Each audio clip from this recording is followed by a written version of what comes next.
Every town with an outdoor warning system teaches its children a small language. A steady tone means take shelter. A rising and falling tone means evacuate. A series of short blasts means clear the roads for volunteers.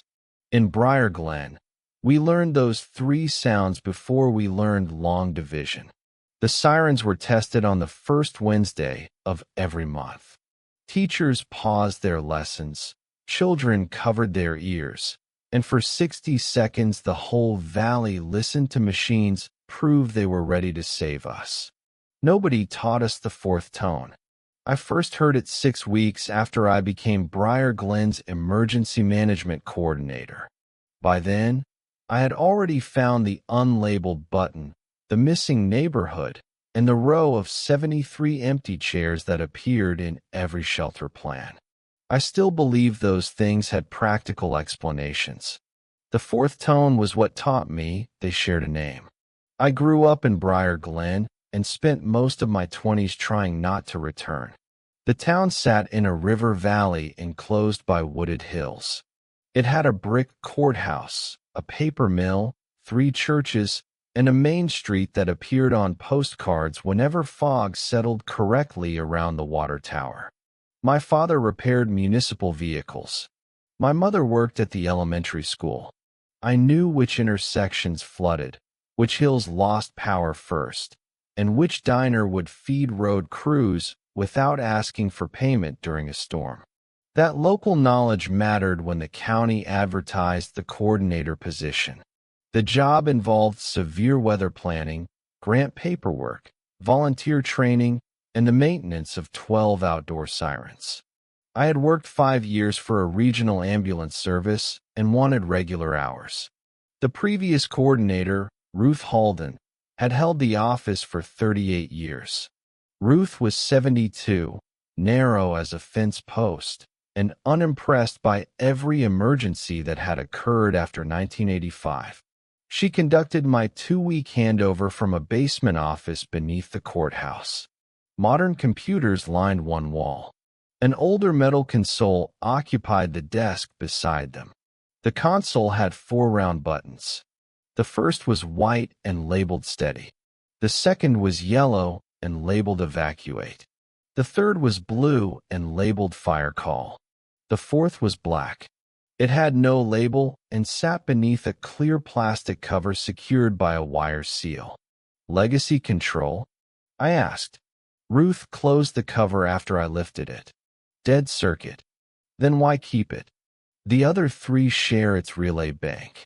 Replacing the panel costs more than leaving it.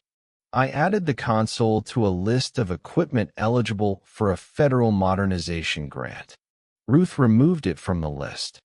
The digital controller tests the sirens, she said. You will never need that panel. But if the network fails? If the network fails, use the radio. If the radio fails, send police through town. If the police fail, stand on the courthouse steps and shout. Do not press the black button. Her tone was so flat that I smiled, expecting the end of a joke. She did not smile back. Briar Glen's siren network was older than the office. 6 rotating horns had been installed during the civil defense expansion of 1958. 6 more joined them as the town grew. Several had been rebuilt so many times that only their steel pedestals remained original. Ruth knew each machine by sound. She could tell whether the bearing on Hill Street needed grease by listening from her kitchen. During inspection, she pointed out sirens on the fire hall, high school, water plant, and North Ridge. Our inventory listed 12. I counted 13. The extra siren stood beyond a chain-link gate at the end of Weller Road. Trees surrounded it. The empty streets behind the gate were cracked and overgrown. Alder Ward, Ruth said. I had heard the name only once, from my grandmother, who used it to describe the west side before the paper mill expanded. The neighborhood no longer appeared on town maps. 6 abandoned houses remained inside the fence, along with fragments of sidewalk and an oval patch where a small school had stood. Official property records identified the entire area as municipal watershed buffer. Why is its siren still standing? Removal bid was too high. That answer made less sense than the last. Public Works owned a crane truck and removed obsolete poles every year. The horn was not connected to power, according to Ruth. Its line had been cut beneath the gate in 1974. She would not let me test continuity. Alder is outside the coverage plan, she said. Forget it. My first monthly siren test occurred on the Wednesday after Ruth retired. At 11:55, I contacted police dispatch and the school district. At noon, I sent the public alert announcing a routine test. The digital map showed 12 green icons. I selected the steady tone and pressed activate. Outside, the town disappeared beneath sound. The nearest horn began as a mechanical growl, then rose into a clean note that vibrated through the courthouse walls. One by one, each green icon reported current draw and rotation. After 60 seconds, I stopped the test. The horns wound down. For a moment, the office was quiet. Then a lower sound moved through the valley. It consisted of two notes so close together that they seemed to beat against each other. The sound did not rise or fall. It pressed on the room in slow pulses, making the fluorescent tubes tremble. The digital controller showed every siren inactive. I went outside. People stood along Main Street looking west. The tone came from beyond the paper mill, where Weller Road entered the trees. From Alderward. It lasted 17 seconds. When it stopped, older residents went indoors without discussing it. A woman outside the pharmacy covered the ears of her adult son. The courthouse receptionist locked the front doors in the middle of the lunch hour. I called Public Works and asked for a crew to inspect the abandoned horn. The director, Saul Merton, told me no crew was available. For how long? Until Ruth says it's safe. Ruth is retired. Then you should call her. Ruth did not answer. I drove to Weller Road myself. The chain-link gate was locked with a municipal padlock. Beyond it, wet pavement curved toward the 6 remaining houses. The old siren stood in the center of a dead-end circle. Its horn array faced downtown. Modern rotating sirens rest in random directions after shutting off. This one had no power, but all 4 horns aligned as precisely as compass needles. I climbed the fence. The neighborhood smelled of wet leaves and river mud. Vines covered porches. Street signs had been removed, leaving square shadows on their posts. The siren's electrical cabinet hung open. Ruth had been correct about the power line. The conduit ended in a clean cut 3 inches above the ground. No battery, solar panel, or radio receiver remained inside the cabinet. The motor housing was warm. At the base of the pole, somebody had placed 73 small stones in a circle. I photographed them and returned to the gate. My municipal key no longer fit the padlock from the inside. While I tried it, curtains moved in the nearest abandoned house. The building had no windows. Black plastic covered the frames. I heard a telephone ring inside. It rang 4 times, paused, and rang 4 more. I climbed back over the fence without investigating. Ruth was waiting at my office when I returned. She had let herself in with a key she was supposed to surrender at retirement. "Did you answer anything?" she asked. "The siren isn't powered." "Did you answer?" "No." She sat down slowly. I expected an explanation. Instead, she opened the bottom drawer of the old console and removed a paper form. Across the top, faded type read continuity roll call. 73 numbered lines filled the page. Only the last line was blank. "The 4th tone is a shelter accounting signal," Ruth said. "It was installed during civil defense. If communication lines failed, ward captains used it to begin a physical head count. A siren can't count people. That one can count whether a place is empty. She pointed to the black button. The test woke the return circuit. We have until the next severe storm to put it back to sleep. I asked why a disconnected siren had sounded. Ruth looked at the form rather than me. Because 72 people reported to shelter, and the system is still waiting for the last resident. I told her I wanted the complete story. She folded the roll call sheet and placed it in her coat. No, she said. You want a circuit diagram? I wanted one too. She gave me 3 instructions. If I heard the 4th tone again, I was to turn off every light in the emergency office. I was not to answer a telephone that displayed only 4 digits. And under no circumstances was I to open the courthouse shelter. The shelter is inspected every year, I said. It has to remain accessible. Not the school shelter. Not the church basement. The old one beneath us. I had worked in the courthouse basement for 3 weeks. There was no shelter entrance. Ruth walked to the storage room and moved a map cabinet away from the rear wall. Behind it, the outline of a steel door showed through layers of paint. A small speaker was mounted above the frame. As soon as I saw it, the speaker clicked. A woman's voice began reading names. Ruth switched off the office lights. The voice stopped at number 72. For several seconds, the dark room held only the hum of computer fans. Then the speaker called number 73. Ruth answered so quietly that I almost missed it. Absent. Something knocked once from the other side of the painted door. Ruth refused to say whose names the speaker had read. She moved the cabinet back into place and checked the wire seal over the black button. It was intact. That mattered to her more than the impossible voice. The return circuit should have ended with the tone, she said. If it is reaching the shelter speaker, one of the ridge horns answered. Answered what? Our test. The sirens on North Ridge had rotated during the monthly activation. Ruth said they were supposed to face outward, carrying warnings toward farms beyond town.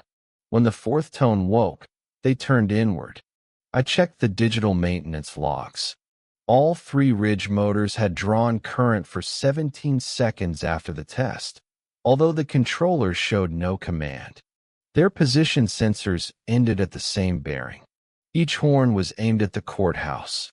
Ruth told me to cancel the next month's test and wait. I told her that was not an emergency plan. Waiting is the plan that has worked for 49 years. Then write it down. We did. You just heard it call the last line. She left before sunset. I stayed to inspect the old panel.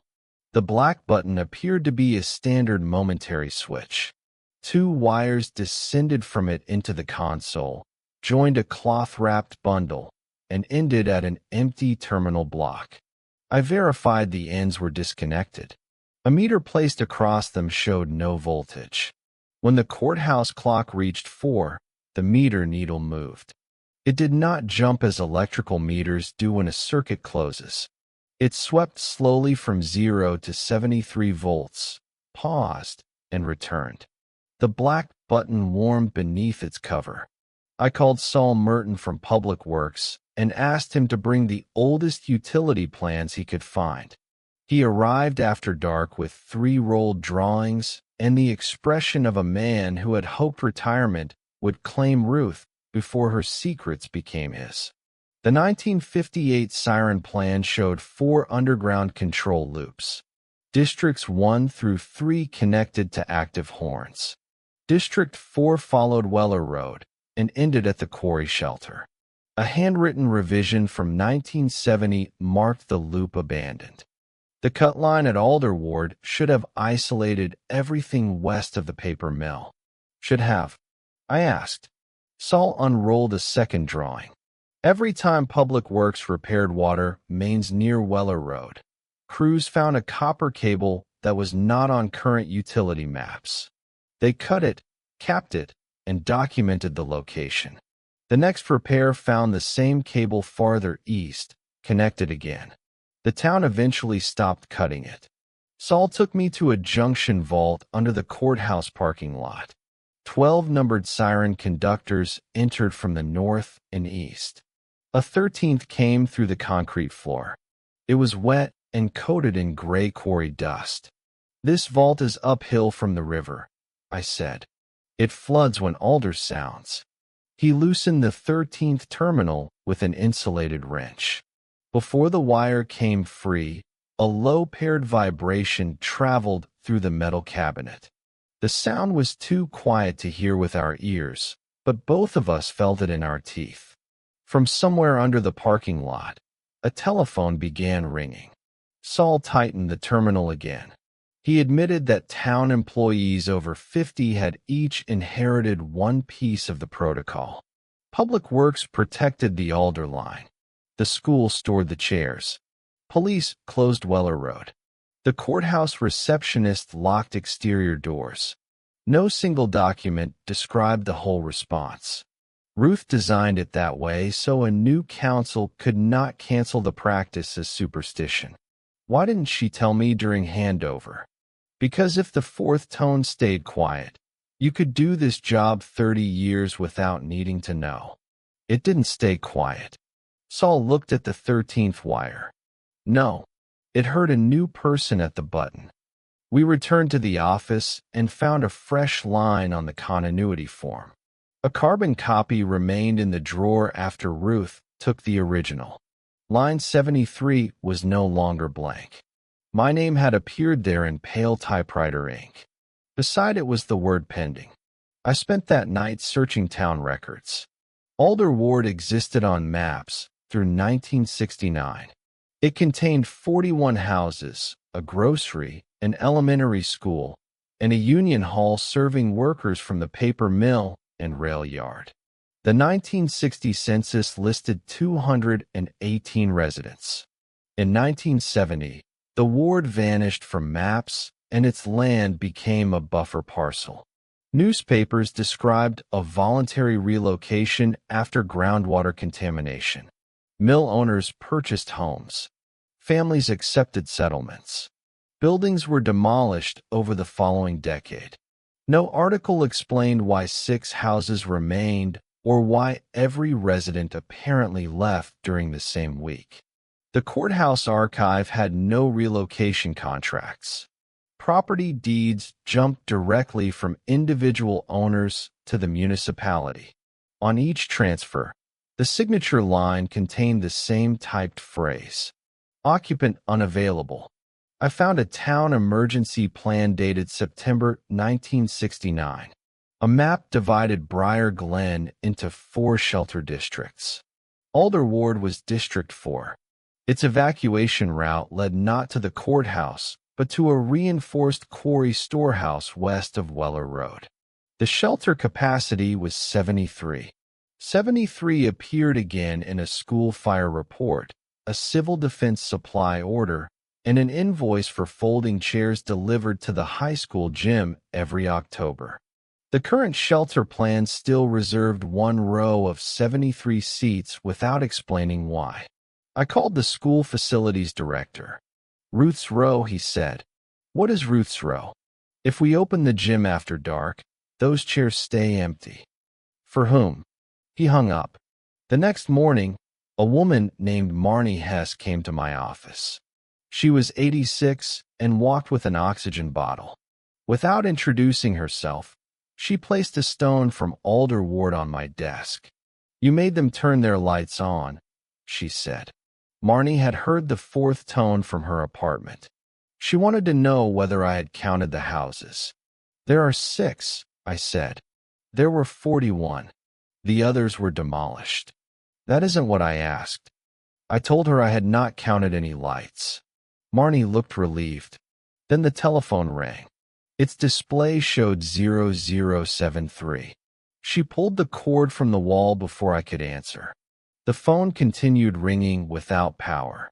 Marnie waited through 4 rings and 4 more. When it stopped, She said the names on Ruth's sheet belonged to Alder residents assigned to the quarry shelter on the night of September 9th, 1969. That night, a freight train struck a fuel truck at the mill crossing.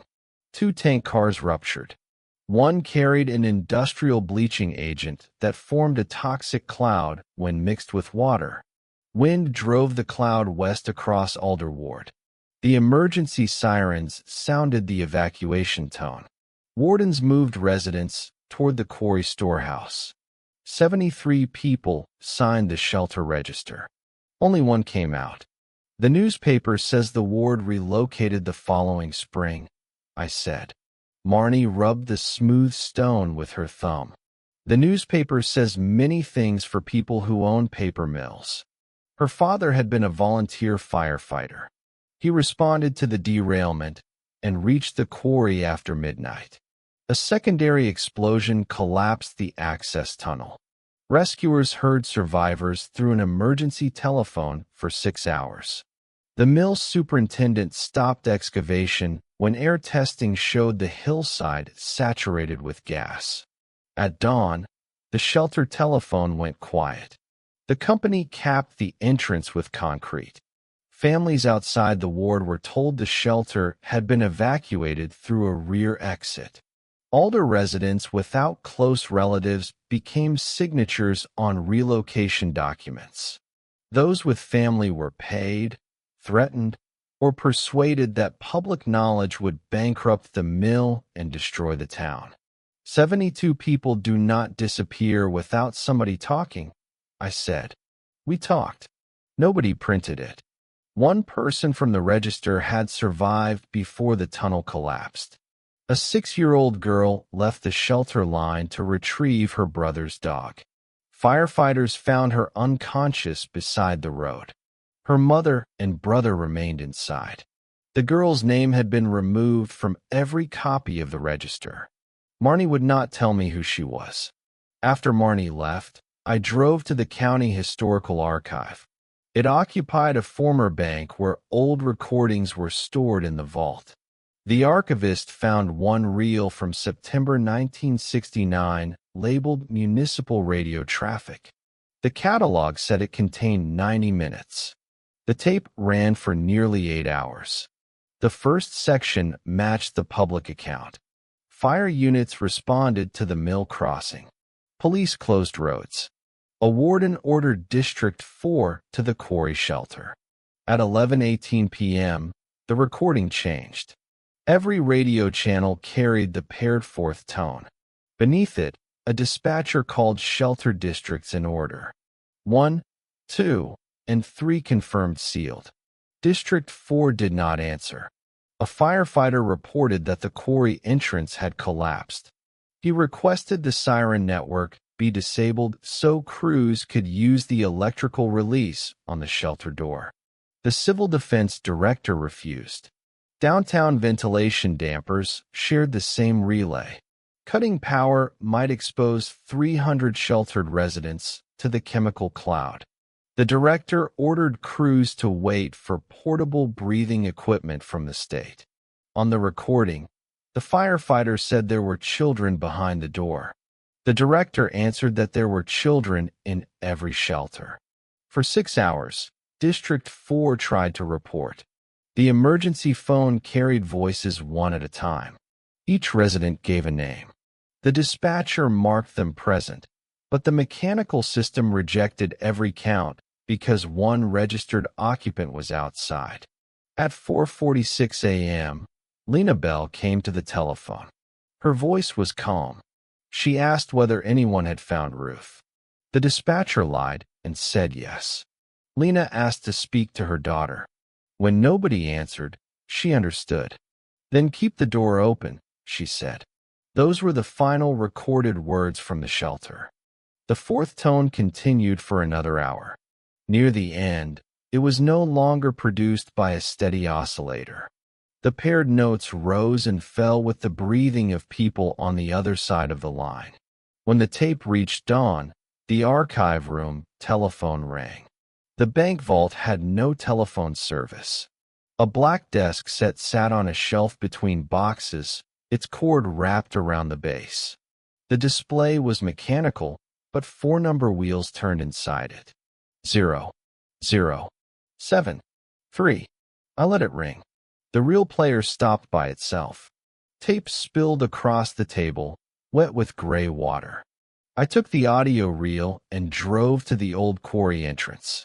Weller Road continued beyond Alder Ward as a gravel track, then ended at a hillside covered in young trees. A concrete plug filled a cut in the rock. No plaque or fence identified it. 72 names had been scratched into the surface. The lettering was on the inside. I know how impossible that sounds. The marks were not cut into the outer face. They appeared beneath several inches of translucent aggregate, reversed as though written before the concrete was poured from behind. One blank line remained at the bottom. I placed my hand against it. The fourth tone traveled through the hill, faint and far away. Somebody on the other side placed a hand against mine. The concrete grew warm under 5 distinct fingers. A child's voice asked whether I was the new warden. I pulled away. On the ground behind me, stones had formed a path toward Alder Ward. There had been none when I arrived. I followed them only far enough to see the abandoned neighborhood through the trees. All 6 houses had their porch lights on. Figures stood behind the black plastic window coverings. 72 by the time I finished counting. The old Siren turned a few degrees toward me. I left the reel at the quarry. When I checked my vehicle camera later, it showed a woman retrieving it from the concrete. She wore a wet 1960s raincoat and carried the tape toward the neighborhood. The recording was back in the county archive the following morning. Its catalog duration had changed from 90 minutes to 73 hours. I went to my parents' house with a copy of the public emergency plan. My mother listened until I mentioned the empty chairs. Then she closed the kitchen blinds, though it was noon. "You heard the fourth tone once before," she said. I had been 5 during the 1987 ice storm. My earliest memory was sleeping on a gym floor under my father's coat, but I remembered no sirens. My mother remembered everything. The storm cut power during a basketball tournament. Emergency lights came on, and the public address speaker began a roll call nobody had scheduled. Ruth ordered families away from the back row. My father helped move chairs, counting aloud as he worked. He counted 74. One chair was already occupied by a man in a wet mill uniform. The man claimed to be my father's Uncle Daniel, who had supposedly moved west before my father was born. He knew family names, birthdays, and the location of a watch buried with my grandfather. My father sat beside him. For the rest of the night, my mother could not remember her husband's face. Photographs showed the mill worker at their wedding and my father among the alder shelter group. I called the stranger Dad. Ruth realized the system had substituted one man for another. She sounded the fire call pulses on a portable air horn, an unofficial fifth signal used by volunteers to clear shelter aisles. The interruption broke the count long enough for my mother to pull my father from the chair. At dawn, the stranger was gone. My father returned to the photographs and my memory. He never spoke about it. "Why did you let me take Ruth's job?" I asked. She said the old circuit was dead. Did you believe her? My mother considered the question. I believed she would not retire. She gave me a small metal object my father had kept in his toolbox until his death. It was an alder shelter token stamped with the number 73. Rust covered one side. The other carried a fingerprint too small to belong to an adult. When I set it on the kitchen table, our disconnected wall clock began counting backward. 73 seconds later, somebody knocked on the back door. My mother did not look toward it. "They always use the door farthest from the siren," she said. "Ruth taught us that. It makes you cross the whole house to answer." The visitor knocked 4 times, waited, and knocked 4 more. Through the curtain, I saw a child in a yellow raincoat holding a dog by the collar. The child had Ruth's face. I placed the shelter token in a metal cash box and closed the lid. The knocking stopped. When I opened the box later, the token had left a wet ring on the steel and the number had changed. It now reads 74. I did not tell Ruth. At the time, I thought the extra number meant the system had added me. I was wrong. She did tell me about the fourth tone. Civil defense planners needed a way to begin shelter roll call when telephone service failed. An engineer at the paper mill adapted Briar Glen's rotating sirens. After the 3 public warnings, a low-paired frequency instructed wardens to count occupants and close a mechanical contact at their shelter. Each district returned a signal along buried copper lines. Indicator lamps in a control vault beneath the courthouse showed which shelters had reported. District 4 never closed its contact. The system continued calling for its final resident. Machines don't continue for 57 years without electricity, I said. Marnie tapped the stone against my desk. People do. The fourth tone sounded again that evening. No sirens moved. The tone came through telephones, televisions, baby monitors, and car radios. It lasted 34 seconds, exactly twice as long as before. Calls flooded dispatch. Younger residents reported interference.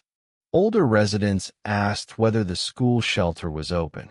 At 8:12, the high school facilities director unlocked the gym without authorization.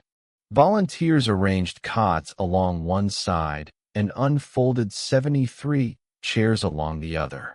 They turned off half the lights. I arrived to find 24 elderly residents setting battery lanterns on the floor. Nobody seemed surprised to see me. They treated the preparation like a storm drill practiced privately for decades. Ruth stood at the end of the empty row. "You told me not to open a shelter," I said. "I told you not to open the old shelter." "Who are these chairs for?" A delay. The school had become Briar Glen's designated public shelter after the courthouse entrance was sealed. Whenever the fourth tone woke, the alder roll call searched the network for District 4. The empty chairs gave it a place to count without entering occupied homes. What happens if there are not 73 chairs? Ruth looked at the volunteers. Somebody sits where they should not. She described the last event in 1987. A basketball tournament had filled the gym when an ice storm activated the old circuits. The fourth tone sounded for 4 minutes. When the lights returned, 73 spectators occupied the back row. Only 72 belonged to Briar Glen. The extra man wore a paper mill uniform and carried a shelter card dated 1969. A woman whose seat he had taken was never found. Town records later showed that she had moved to Alder Ward as a child and died in the quarry collapse, though her family remembered her living for another 30 years. After that, Ruth created the empty row protocol. Why not destroy the sirens? I asked. We tried one. In 1994, the town removed the alder horn. The crane operator disappeared before reaching the equipment yard. The horn returned to its pole overnight. Its steel base contained a handprint pressed outward from inside the metal. The operator's name appeared on line 73 of the roll call sheet for 11 months. Ruth kept every siren silent until the entry faded. And the black button? It sends the fourth tone deliberately. Why would anyone do that? To finish the roll call, Ruth walked away before I could ask how. At 9:03, the school public address speaker clicked. A woman's voice began reading alder names. With each name, one empty chair shifted against the gym floor. Nobody touched them. The 17th chair unfolded itself completely. The 32nd moved back 6 inches. At number 51, A depression formed in the vinyl seat as though somebody had lowered into it. The volunteers kept their eyes down. The voice reached 72. Every empty chair was occupied now, not by visible people, but by weight. Metal legs flexed. Damp footprints appeared beneath them. Several seat backs carried shadows, shaped like shoulders. The final chair remained empty. The speaker called number 73. Ruth answered, absent. All 72 chairs snapped shut at once. The gym lights came back on. Water ran from the folded seats and spread across the floor in a line toward Ruth's shoes. The fourth tone stopped. The gym doors opened, and a police dispatcher named Cass Emery stumbled inside.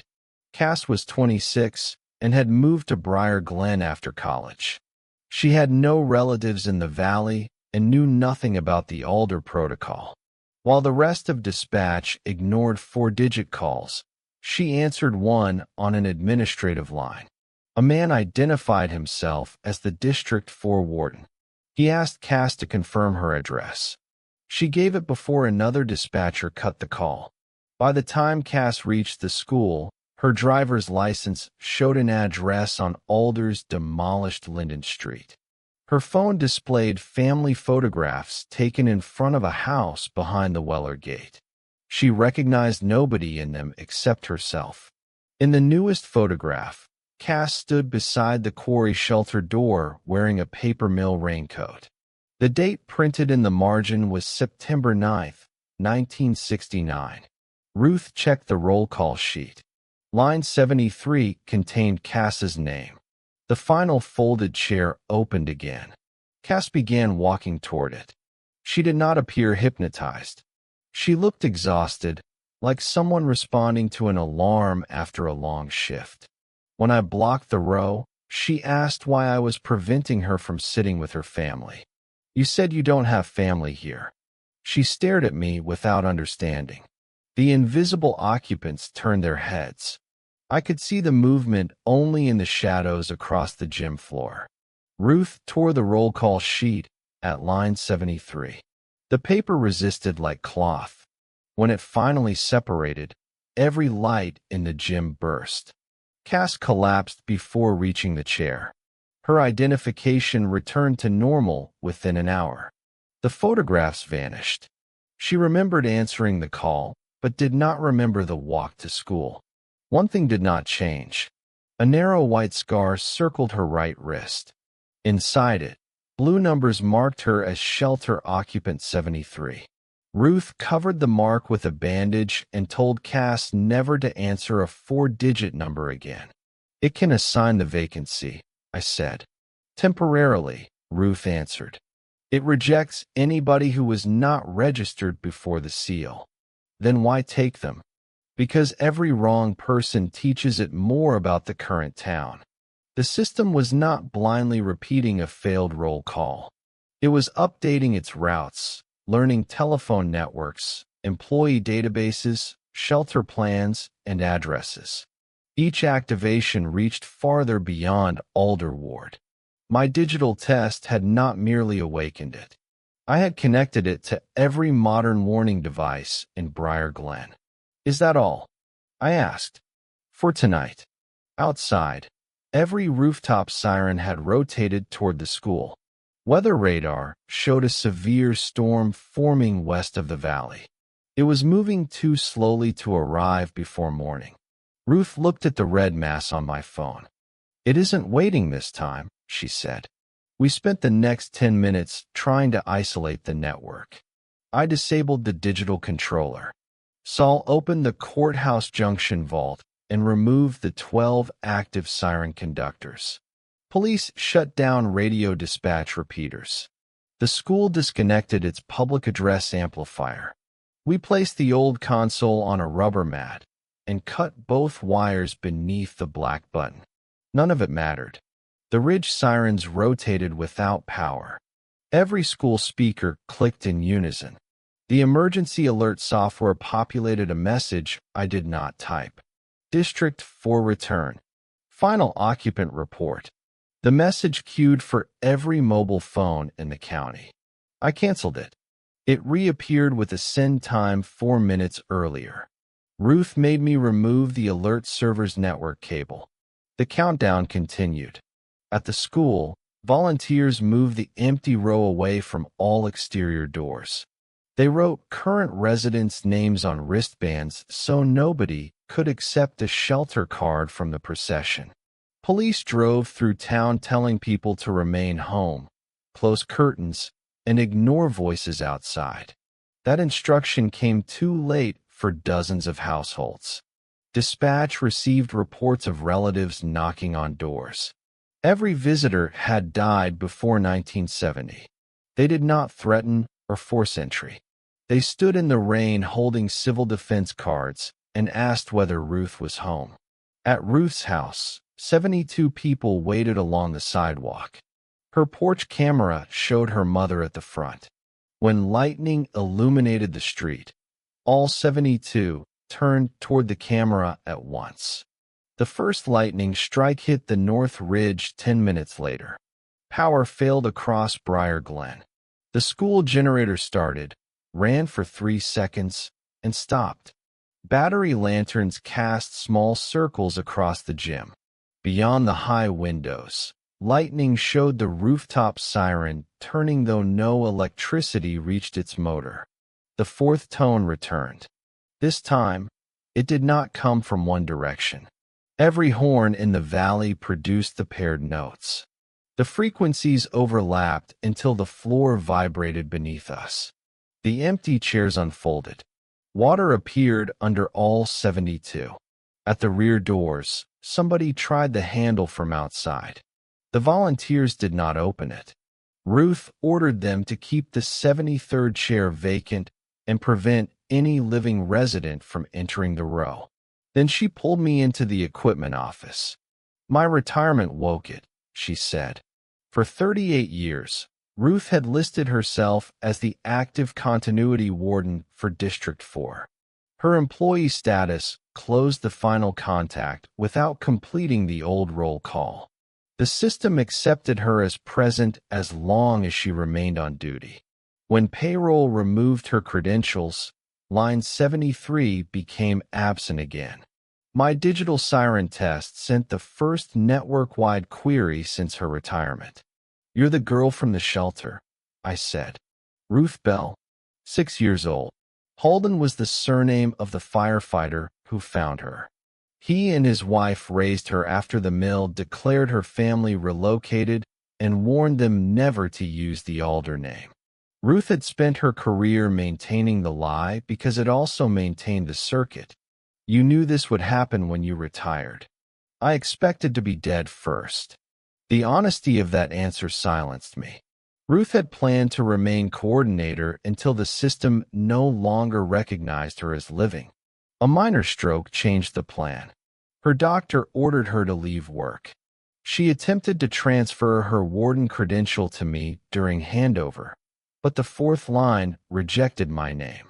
"It doesn't want a coordinator," she said. "It wants the last resident." Another lightning flash filled the gym windows. Outside, figures moved across the football field. They came from the west in an orderly line. Men, women, and children wore raincoats and work clothes darkened by water. Some carried civil defense shelter cards. Their faces remained indistinct behind the rain, but their reflections in the flooded track were clear. Each reflection had closed eyes. The line turned toward the school entrance. 72 invisible weights already occupied the chairs. The people outside were something else, not the count, but the uncounted residents coming to find the person who had never joined them. Ruth took the black console key from her pocket. "We need the old office." We drove to the courthouse in my emergency vehicle. Streets had filled with people walking downtown in silence. Some were living residents drawn from their homes. Others were clothing from 1969 and appeared only when lightning lit them. I kept the windows closed. At each intersection, the procession separated to let us pass. then joined behind us. The sirens rotated as we moved. Every horn followed the vehicle. At the courthouse, the front doors stood open. Rain crossed the lobby floor. The receptionist's desk phone rang in groups of 4. We descended to the dark basement. The clear cover over the black button had lifted by itself. Its wire seal lay intact on the desk, formed into a perfect circle. Ruth moved the map cabinet and exposed the painted shelter door. The speaker above it was counting backward from 73. "What is behind that?" I asked. "The control vault. You told me it was a shelter. It becomes whichever one the system needs." She fitted the key into the black button panel. Before turning it, she told me what happened the night Alder Ward disappeared. The first explosion released the chemical cloud. Wardens led 73 residents to the quarry storehouse and began roll call. Ruth followed her brother and mother until the family dog pulled free. She chased it back toward Weller Road. The 4th tone sounded while she was outside. That tone did not mean begin counting. It meant seal the shelter. The paired frequencies drove electromechanical locks at each civil defense site. District wardens had 10 seconds to report before the doors closed for 24 hours. The town's public manuals omitted the function because the lock's signal was intended for a nuclear attack. Ruth's mother held the quarry door open, waiting for her daughter. The delay prevented the District 4 contact from closing.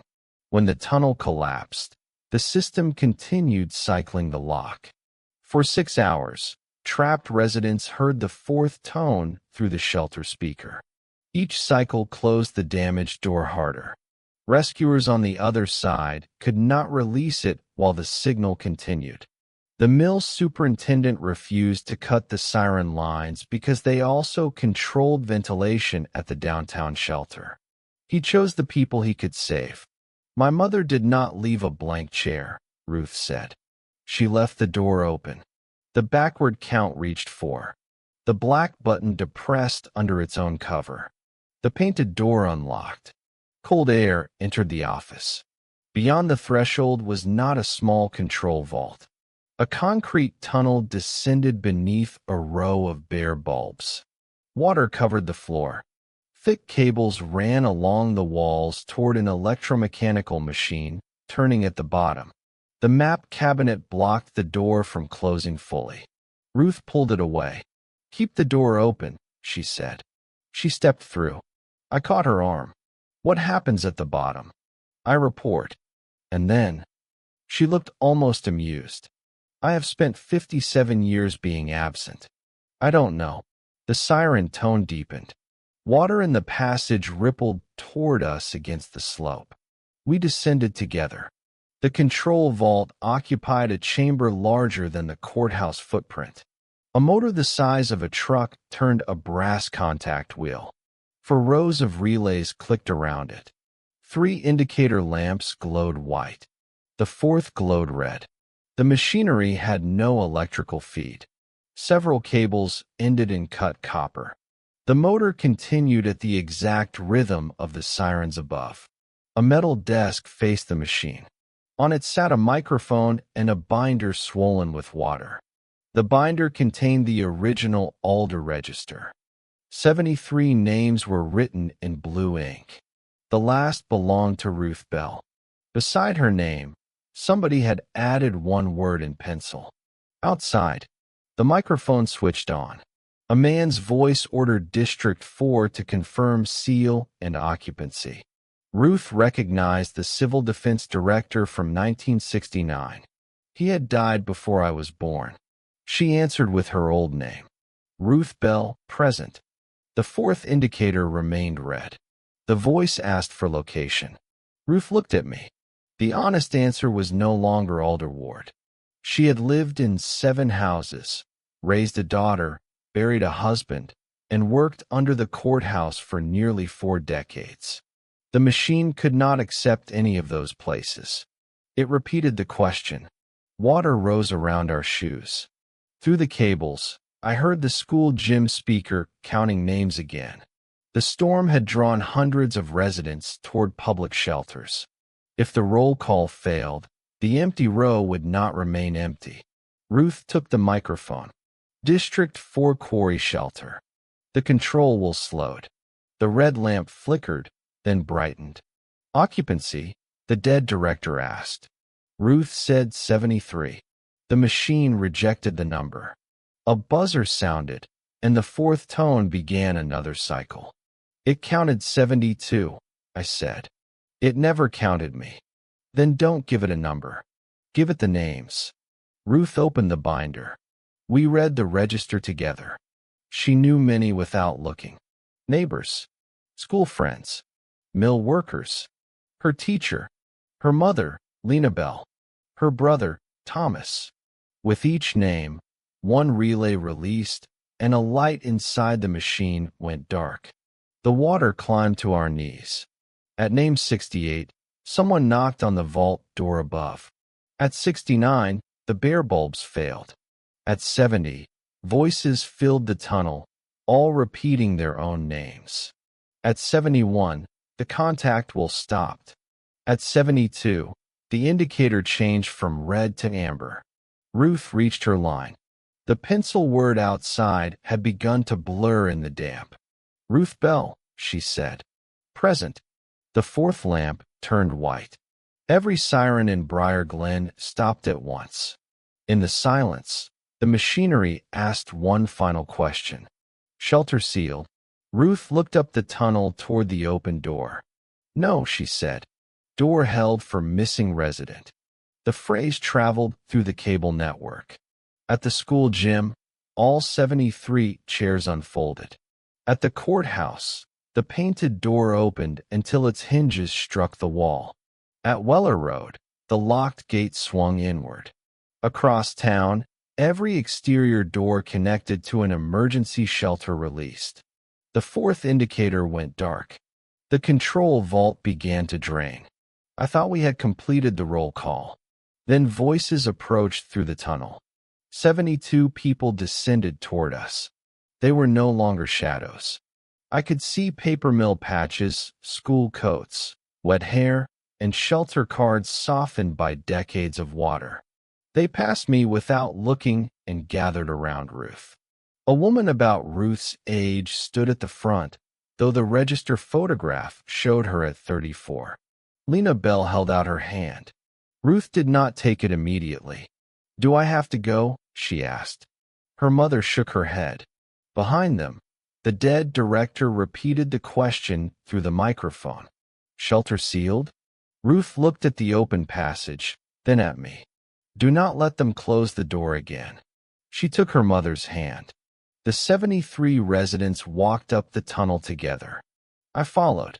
When we entered the emergency office, the procession continued through the courthouse lobby and into the ring.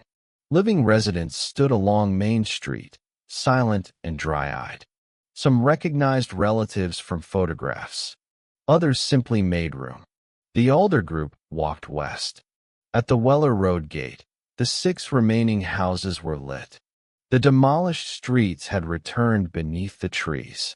Porch lamps marked foundations where no buildings stood. Ruth stopped once and looked back at me.